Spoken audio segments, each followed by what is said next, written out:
நம் அதிமுகவில் அதிரடி பிளவுகள் பார்க்குறோம். நேற்று வரைக்கும் 4 எம்எல்ஏக்கள் போனதா சொன்னாங்க. இப்போ 5வது ஒரு எம்எல்ஏவும் போறாரு அப்படின்றாங்க.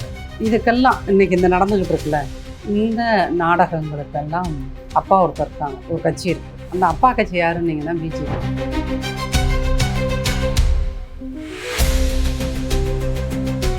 சிதறி போய் விட்டது, சிதறி போகலன்னா நம்ம சொன்னோம்னா பொய் அப்படிங்கிறது மக்களுக்கும் தெரியும். இந்த எம்எல்ஏஸ் போயிருக்காங்கல்ல அதிமுக சைட்லேருந்து போனவர்களுக்கு லீகலாக நிறைய ரிஸ்க் இருக்குது. என்ன அப்படின்னீங்கன்னா, ஒருவேளை அதாவது இவர்கள் உயர்நீதிமன்றமோ உச்சநீதிமன்றமோ போயிட்டாங்க, அதிமுக போயிடுச்சு அப்படின்னா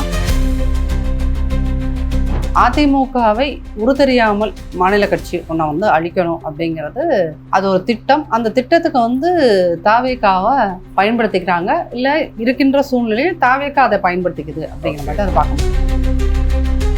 எல்லாமே அவங்க விருப்பப்பட்டு போன மாதிரி தான் சொல்றாங்க. இன்னைக்கு தாவேக்கா ஆளுங்கட்சியாக அவர்கள் என்ன செய்தாலும் ஒன்றும் பண்ண முடியாது அப்படிங்கிறது தான் சூழல். பவர் எக்ஸ்சேஞ்ச் வித் மணி. இது அதிமுகலேருந்து நிறைய பேர் போகிறதுனால அதிமுக இப்படி ஆயிடுச்சு அப்படின்றது. நாளைக்கு திமுகலேருந்தும் மெல்ல மெல்ல விலகுவாங்க. இது போன்ற வீடியோக்களை தொடர்ந்து பார்க்கறதுக்கு தமிழ்நாடு டைம்ஸை சப்ஸ்கிரைப் பண்ணிக்கோங்க. எங்களுடைய சமூக வலைதள பக்கங்களான ஃபேஸ்புக், இன்ஸ்டாகிராம், எக்ஸ் பக்கங்களை ஃபாலோ பண்ணிக்கோங்க. உலகெங்கும் வாழும் தமிழ் நெஞ்சங்களுக்கு கிறிஸ்டியின் அன்பு வணக்கம். நம்மோடு அரசியல் விமர்சகர் நாச்சியால் சுகந்தி நினைச்சிருக்காங்க. வணக்கம் மேம். வணக்கம். எப்படி இருக்கீங்க? நல்லா இருக்கேன் மேம். அதிமுகவில் அதிரடி பிளவுகள் பார்க்குறோம். 2 பிளவுகளாக இருந்தாங்க, 3 பிளவுகளாக மாறி இருக்கிறாங்க. நேற்று வரைக்கும் 4 எம்எல்ஏக்கள் போனதா சொன்னாங்க. இப்போ 5வது ஒரு எம்எல்ஏவும் போறாரு அப்படின்றாங்க.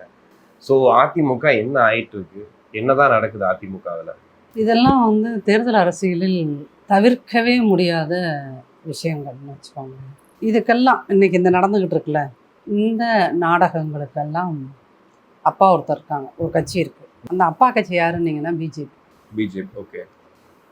பிஜேபி கடந்த 12 வருடங்களாக இந்தியாவில் உள்ள பல மாநிலங்களில் இதை தான் பண்ணிட்டு இருக்கு. அந்த கட்சி எம்எல்ஏவை தூக்கு, அப்போ அதுக்கு ஒரு விலை வைக்கிறாங்க. 10 கோடி, 20 கோடி, 30 கோடின்னு ஒவ்வொருத்தரையும் ஒரு விலை வச்சு தூக்குறாங்க. அப்படியே அந்த மாதிரி ஒவ்வொரு மாநிலத்தோட இதையும் அவங்க ஒரு நிலையான ஒரு தன்மை இருக்கும் இல்லையா, மாநில கட்சிகள் இருக்க இடம். அந்த மாநில கட்சிகள் இருக்கிறது எல்லாத்தையும் ஆர்எஸ்எஸோட அல்லது பிஜேபியோட ஒரே நோக்கம் அதை டீஸ்டெபிளைஸ் பண்ணுறது. சரிங்களா? அப்போது அது அங்கே ஒரு நிலைத்த தன்மை இல்லாமல் உருவாக்குவது அப்படிங்கிறது அவர்களுடைய 100 ஆண்டு கால திட்டம். காங்கிரஸுமே கூட மாநில கட்சிகள் உருவானதை விரும்பலை, ஆனால் அவங்க மாநில கட்சியில் உடைக்கலை. ஆனால் காங்கிரஸ்லேருந்து பிரிஞ்சு நிறைய மாநில கட்சிகள் உருவாச்சு. அங்கே மேற்கு வங்கத்தில் மம்தா தீதி வந்தாங்க, இங்கே தெலுங்கானாவில் ஆந்திராவில் ஜெகன்மோகன் அவங்க அப்பா வந்தார் இல்லையா. அப்போது இங்கே இந்த குழப்ப நிலை உருவாக்குறது அப்படிங்கிறது இப்படி தான் நடக்கும் அப்படிங்கிறத சில அரசியல் விமர்சகர்கள்னு சொல்ல முடியாது, ஆனால் அரசியலை கவனிச்சுட்டு இருக்கிற எல்லாத்துக்குமே இப்படி ஒரு நிலைமை வரும் அப்படின்றது தெரியும். ஏன் அதிமுக மட்டும் வந்துகிட்டே இருக்கு? சார், நீங்கள் அதிமுகலாம் இப்போ அதிமுக திமுக 2 தான் இப்போ மாநில கட்சி இல்லையா. திமுகவில் ஏதோ ஒரு வகையில் அது வாரிசு அரசியல்னு நம்ம விமர்சனம் பண்ணினா கூட ஏதோ ஒரு வகையில் அவங்க ஸ்டெபிளைஸாக இருக்காங்க. கருணாநிதி, ஸ்டாலின், உதயநிதி வரக்கூடாதுன்னு அங்கே உள்ள குழப்பங்கள் இருந்தாலும் அங்கே அவ்வளோ ஈஸியாக போய் மோத முடியும். பட் அதிமுகவில் அம்மா மறைவுக்கு பிறகு கட்சியிலேருந்து பிளவுகள் உண்டாகிட்டே இருக்குது. அதை பண்ணுற சூத்திரதாரிகள் யாருன்னு பார்த்தீங்கன்னா அது ஆர்எஸ்எஸ், பிஜேபி தான். அதை திரும்ப பண்ணிக்கிட்டே இருக்காங்க. அப்போது ஃபஸ்ட்டு ஓபிஎஸ் அவர்கள் போகிறாரு. அந்த ஓபிஎஸ் அவர்கள் போய் அம்மா சமாதியில் உட்காந்தார் பார்த்தீங்களா, அப்பத்துல அந்த நாடகம் தொடங்கிக்கிட்டே தான், தர்ம யுத்தம் அது நடந்துக்கிட்டே தான் இருக்குது.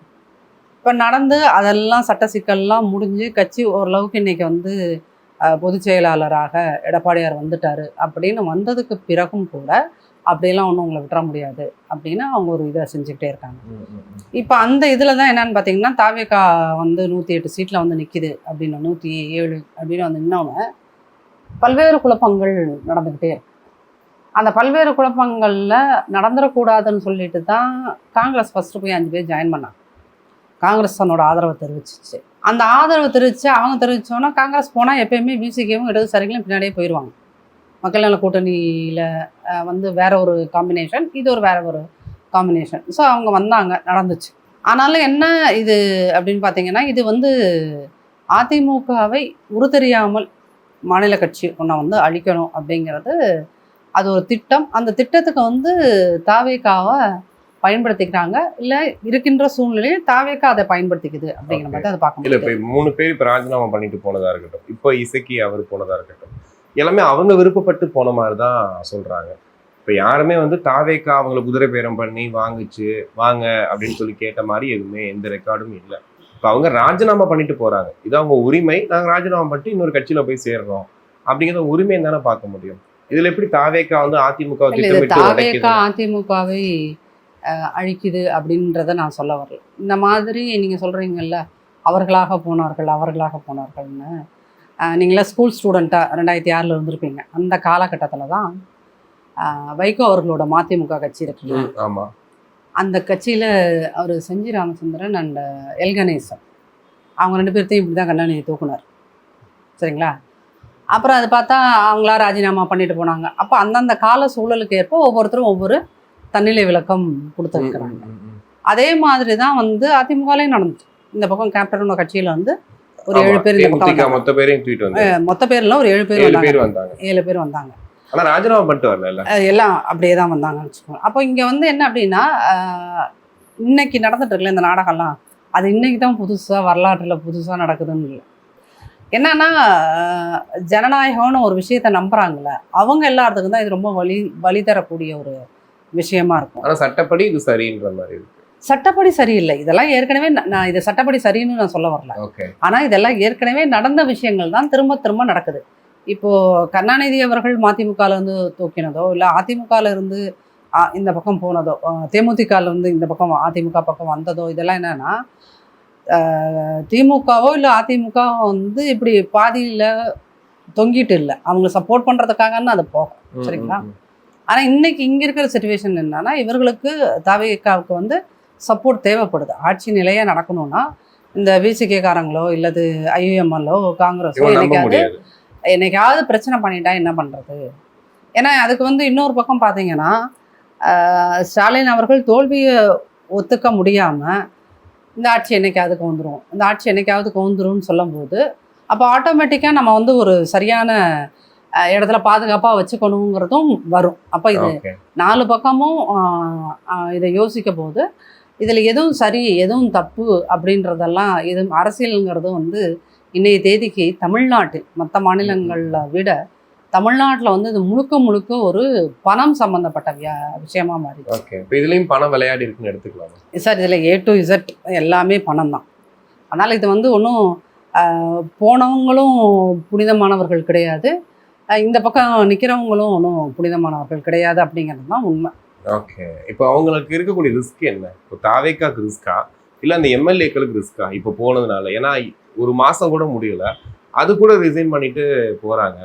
மக்கள் இதை எப்படி எடுத்துப்பாங்க? ஏன்னா திரும்ப லீகலி ரிஸ்க் ஃபார் இப்போ போனாங்கல்ல பார்த்தீங்களா, இந்த எம்எல்ஏஸ் போயிருக்காங்கல்ல அதிமுக சைட்லேருந்து போனவர்களுக்கு லீகலாக நிறைய ரிஸ்க் இருக்குது. என்ன அப்படின்னீங்கன்னா, ஒருவேளை அதாவது இவர்கள் உயர்நீதிமன்றமோ உச்சநீதிமன்றமோ போயிட்டாங்க, அதிமுக போயிடுச்சு அப்படின்னா, அது வழக்கு அங்கே இருக்கிற வரைக்கும், கோர்ட்டில் இருக்கிற வரைக்கும் நீங்கள் இங்கே எலெக்ஷன் நடத்த முடியாது. பை எலெக்ஷனை நடத்த முடியாது. இவர்களும் பை எலெக்ஷன் நடத்தலைன்னா இவங்க எப்படி திருப்பி போட்டி போடுவாங்க? அது ஒரு ரொம்ப பெரிய ஒரு ரிஸ்க்கு இருக்குது தான்.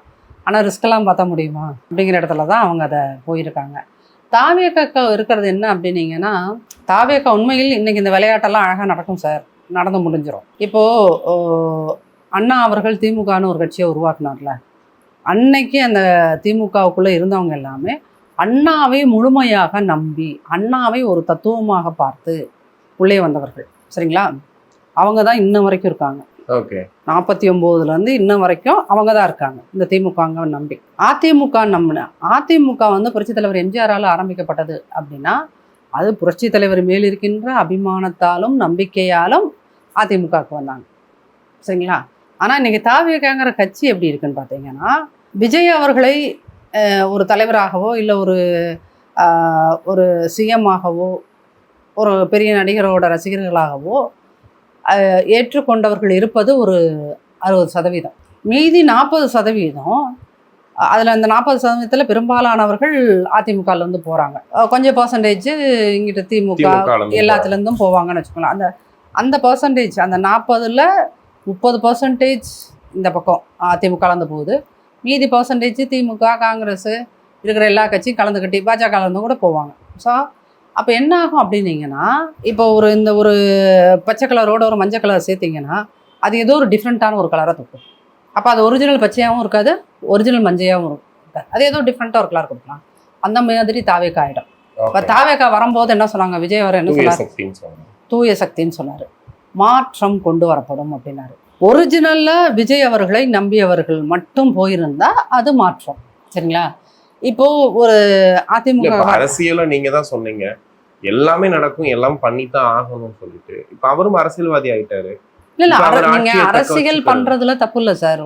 அரசியல் இது ஒரு கட்டத்துக்கு மேல இங்க தப்பு சரிங்கிறதுலாம் எதுவுமே கிடையாது. எல்லாமே அரசியல். வல்லான் வகுத்ததே சட்டம். சரியா? வல்லான் வகுத்ததே சட்டம். இன்னைக்கு தாவேக்கா ஆளுங்கட்சியாக அவர்கள் என்ன செய்தாலும் ஒன்றும் பண்ண முடியாது அப்படிங்கிறதான் சூழல். ஒருவேளை நாளைக்கு இடைத்தேர்தல் நடைபெற்றால் அந்த இடைத்தேர்தல்லையும் வழக்கமாக எப்படி ஆளுங்கட்சியோட ஆட்கள் தான் ஜெயிப்பாங்க அப்படிங்கிற ரூல்ஸே தான் இவங்களுக்கு அப்ளிகபிள் ஆகும். சரிங்களா? அப்போ இங்கே என்ன அப்படின்னீங்கன்னா, இவர்கள் செய்தது சரியா தப்பா அப்படிங்கிறத விட அடுத்த ஜென்ரேஷன் அடுத்த ஜென்ரேஷன் ஒழுங்காக இருக்கணும், அவங்களுக்கு ஒரு சரியான அரசியல் போய் சேரணும்னு ஆத்மார்த்தமாக விரும்புகிறவர்களுக்கு இருக்கின்ற ஒரே ஒரு கேள்வி, இங்கே ஜனநாயகம்னா என்ன அப்படிங்கிறது தான். ஜனநாயகன் படம் நடித்தாலே அது ஜனநாயகமும் கிடையாது. சரியா? இங்கே ஜனநாயகங்கிறது சம்திங் டிஃப்ரெண்ட். அந்த ஜனநாயகத்தை யாரும் கட்சியில் இங்கிட்டு இருந்து அங்கிட்டு போகிறவங்களும் அந்த ஜனநாயகங்கிற விஷயத்தை நம்பலை. அவங்களெல்லாம் வாங்கன்னு கூப்பிடுறவங்களும் தாவேக்குள்ளே இருந்துட்டு வாங்கன்னு கூப்பிடுறவங்களும் அந்த விஷயத்தை நம்பலை. அப்போது இந்த ஒரு மே 10ஆம் தேதியிலேருந்து இன்ன வரைக்கும் இன்னும் ஒரு மாதத்துக்கும் நடக்க போகிறது என்ன அப்படின்னீங்கன்னா, இது ஒரு power exchange with money. Okay. ஆனால் இப்போ ஆதவர்ஜுனா குறிப்பிடும்போது தாவேக்கா தான் புதிய அதிமுக அப்படிங்கிற மாதிரி தான் அவர் பேசுறாரு. நீங்கெல்லாம் வாங்க, இனிமேல் புதிய அதிமுக தாவேக்கா தான்.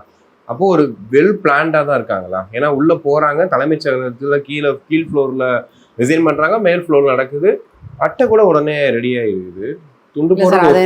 அது உங்களுக்கு ப்ரெஸ் எல்லாம் என்னமோ புதுசா அப்படியே அதிசயம் பேசுற மாதிரி பேசாதீங்க சார். இந்த ப்ரெஸ்காரங்க அந்த நடிப்பு நடிச்சா தான் நமக்கு கோவம் வர்றது. இது என்னன்னா சார், இங்கே இப்படி நீங்கள் அங்கே போய் ரெசிக்னேஷன் லெட்டர் கொடுங்க, மேலே வாங்க அப்படிங்கிறதெல்லாம் அந்த நேரம் அங்கே உட்காந்து பிளான் பண்ணதா?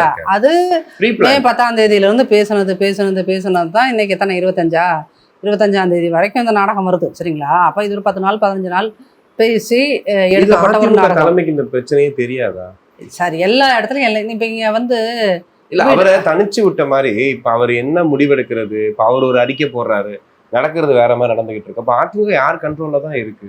அதிமுக இன்னமும் எடப்பாடியார் அவர்களுடைய கண்ட்ரோல்ல தான் இருக்குது. கட்சி அவரோட கண்ட்ரோல்ல தான் இருக்கு.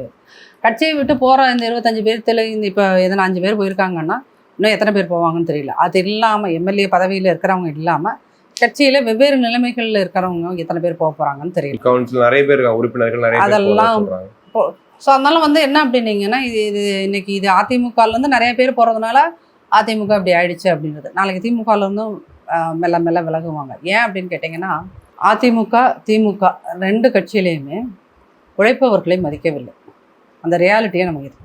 உழைப்பவர்களை கரெக்டா உண்மையை பேச ஆரம்பிக்கிறீங்க. இல்லை, இது உண்மை பொய்ங்கிறதெல்லாம் தாண்டி நம்ம கண்ணுக்கு முன்னாடி என்ன நடக்குதுங்கிறத நீங்க ஒரு மனசாட்சியோட அனலைஸ் பண்ணணும். இது நாம் தமிழரும் கிடையாது, தாவேக்காவும் கிடையாது, உழைப்பவர்களை ஓரளவுக்கு மேல விட்டுறாங்கன்றது தெளிவா தான் தெரியும். அப்புறம் இப்ப திமுக பொறுத்த வரைக்கும் திமுகவில் என்ன அப்படின்னா, பரம்பரையா அந்த கட்சிக்கு ஓட்டு போட்டு பரம்பரையா அந்த கட்சிக்கு உழைச்சிக்கிட்டே இருக்கின்ற ஒரு ஒன்றிய செயலாளருக்கோ இல்லை வட்ட செயலாளருக்கோ மதிப்பே கிடையாதுங்க.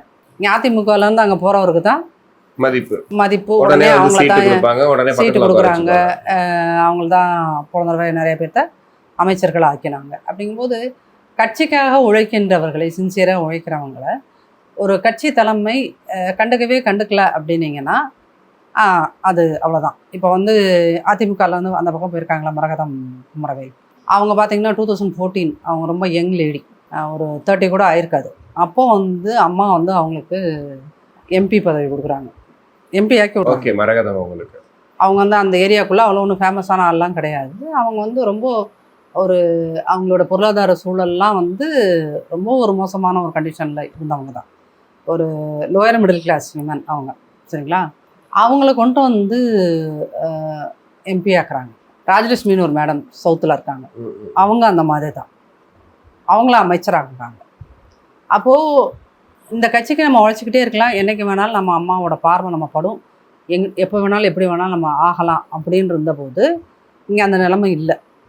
இன்றைக்கி வந்து என்ன அப்படின்னா, கட்சியை காப்பாற்றுறதே எடப்பாடியார் அவர்களுக்கு வந்து ஒரு பெரிய போராட்டமாக மாறி போகுது. அப்போ என்னன்னா, அப்போ கட்சியை காப்பாற்றணுன்னா இங்கே பணம் தான் பெரிய ரோல் ப்ளே பண்ணும் போல இருக்குது.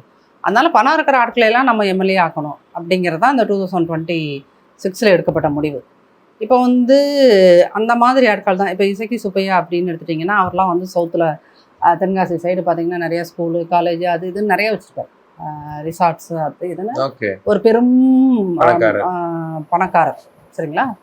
இப்போ அவங்க எல்லாத்துக்குமே என்ன அப்படின்னீங்கன்னா, இந்த நிறைய பணம் வச்சுருக்கவங்க எல்லாத்துக்குமே எப்பயுமே அதிகாரத்தில் இருக்கணும். அதிகாரத்தில் இருந்தால் தான் சொத்தெல்லாம் காப்பாற்ற முடியும். அப்போ அவங்க வந்து கட்சி அவங்களுக்கு முக்கியமே கிடையாது, எந்த கட்சியோட சித்தாந்தமும் அவங்களுக்கு முக்கியம் கிடையாது, அதிகாரத்தில் இருக்கணும். அதிகாரத்தை இப்போ இந்த தாவேக்காக்குள்ளே நான் இன்னைக்கு அதிகாரத்தில் வரணும்னா, தாவேக்கா டிமாண்ட் பண்ணதோ இல்லையோ இவங்களே ஒரு தொகையை கொடுப்பாங்க, இந்த போஸ்ட் எனக்கு கொடுங்கன்னு நான் எவ்வளோ தரேன். ஓகே. அப்படிங்கும்போது இங்கே இது எல்லாமே பணம் பணம் பணம் பணம். தமிழ்நாடு மாதிரி அரசியலுக்குள் இப்படி பெரும் பணம் புழங்குகின்ற மாநிலம் வேறு எதுவுமே கிடையாது. அப்படின்னா நீங்கள் கேட்கலாம், அப்போ இந்தியா ஃபுல்லாக நீ சுற்றிட்டு வந்துட்டியான்னு கேட்கலாம். ஓரளவுக்கு நான் சுற்றிருக்கேன். ஓகே. நான் இங்கே ட்ராவல் பண்ணுறேன் அங்கே ட்ராவல் பண்ணுறேங்களாம் நான் எங்கேயும் பெருசாக சொல்லிக்க மாட்டேன். பட் நான் எனக்கு பயணம் செய்வது பிடிக்கும், நான் சுற்றிக்கிட்டே தான் இருக்கேன். அப்புறம் இந்த இந்தியா ஃபுல்லாக சுற்றுகின்ற பலர் வந்து என்னுடைய நண்பர்கள் வட்டமும் அந்த மாதிரியான ஒரு நண்பர்கள் வட்டம். ஸோ அப்போ அவங்களோடலாம் உட்காந்து பேசும்போது வந்து இப்போ நார்த் ஈஸ்ட்லாம் எடுத்துக்கிட்டிங்கன்னு வச்சுக்கோங்களேன், அங்கெல்லாம் வந்து ஓட்டுக்கு பணம் கொடுக்குற பழக்கமே கிடையாது, அப்படி ஒரு சிஸ்டமே கிடையாது. ஓகே. இப்போ இந்த தமிழ்நாடு ஆந்திரா இந்த சைடில், ஆனால் ஆந்திராவிலாம் இந்த அளவுக்கு ஹெவி அமௌண்ட் கொடுக்குறதெல்லாம் கிடையாது. ரிஸ்ட் வாட்ச் கொடுக்குறது, கொலுசு கொடுக்குறது, மூக்குத்தி கொடுக்குறது இந்த அளவுக்கு இல்லை. பணம் கொடுக்குறாங்க, ஓரளவுக்கு கொடுக்குறாங்க அப்படிங்கிற மாதிரி தான். ஸோ அப்படிங்கும்போது இங்கே வந்து அரசியல் அப்படிங்கிறது கடந்த ஒரு 30 ஆண்டுகளானே சொல்லலாம், ரொம்ப கரப்ட் ஆகிடுச்சு, ரொம்ப ரொம்ப கரப்ட் ஆகிடுச்சு. கரப்ஷன் இந்த சென்ஸ் பணம். அதாவது ஒரு எம்எல்ஏ வந்து மினிமம் ஒரு ரொம்ப பணமே இல்லாத ஒரு எம்எல்ஏனா கூட அவர் வந்து குறைந்தபட்சம் 7லேருந்து 8 லட்சம் செலவு பண்ணாங்க. 8 கோடி செலவு பண்ணாங்க. 7லேருந்து 8 கோடி. அப்போ 8 கோடி செலவு பண்ணுறாருன்னா அவர் அந்த 8 கோடி எங்கிட்டாவது கடன் வாங்கிட்டு தான் வந்து பண்ணியிருப்பார், இல்லாட்டா அவருக்கு ஒரு இன்வெஸ்டர் வருவார், சரிங்களா? அப்போ அவர் வந்து அந்த செலவு பண்ணுறாங்கன்னா திருப்பி அந்த 8 கோடி எடுத்து யார் நம்ம மேலே இன்வெஸ்ட் பண்ணாங்களோ அவங்கள்ட்ட கொடுக்கணும். அப்போ இங்கே அரசியல் என்ன ஆயிடுச்சு, காசை போட்டு காசை எடுக்கின்ற ஒரு பிஸ்னஸாக மாறி போச்சு. அப்போ காசை போட்டு காசு எடுக்கிற பிஸ்னஸில் இந்த கட்சி தாவல்கள் இங்கிருந்து அங்கே போகிறது அங்கிருந்து போகிறது எல்லாமே இல்லை. இதில் இந்த கேம், அதாவது அதிமுகவை உருத்தெரியாமல் அழித்து விட வேண்டும் அப்படிங்கிறது பாஜகவோட ஒரு மிக நீண்ட நாள் பிளான். அது ஒரு 10 வருஷ பிளான், அம்மா மறைந்ததுக்கு பிறகான பிளான். ஓகே, சரிங்களா? ஸோ அதில் வந்து அவங்க நினச்ச மாதிரி டப்புன்னு கட்சி உடையில. ஓபிஎஸ் போனார், இருந்தாலுமே வந்து கட்சி வந்து எலெக்ஷனை பார்த்துக்கிட்டே தானே இருந்துச்சு. இப்போ 26 இந்த முடிஞ்ச எலெக்ஷனில் கூட வந்து ரொம்ப மிக கேவலமான தோல்வின்லாம் சொல்ல முடியாது. 17 லட்சம் வாக்கு கிடைச்சிருக்கு அப்படின்னா அது வந்து சாதாரணம் கிடையாது. இல்ல ஆக்சுவலி இப்ப தாவேக்கா இல்லாத பட்சத்துல அதிமுக வந்து செம ஃபைட் கொடுக்க வேண்டிய ஒரு தேர்தல் தான் இந்த தேர்தல்.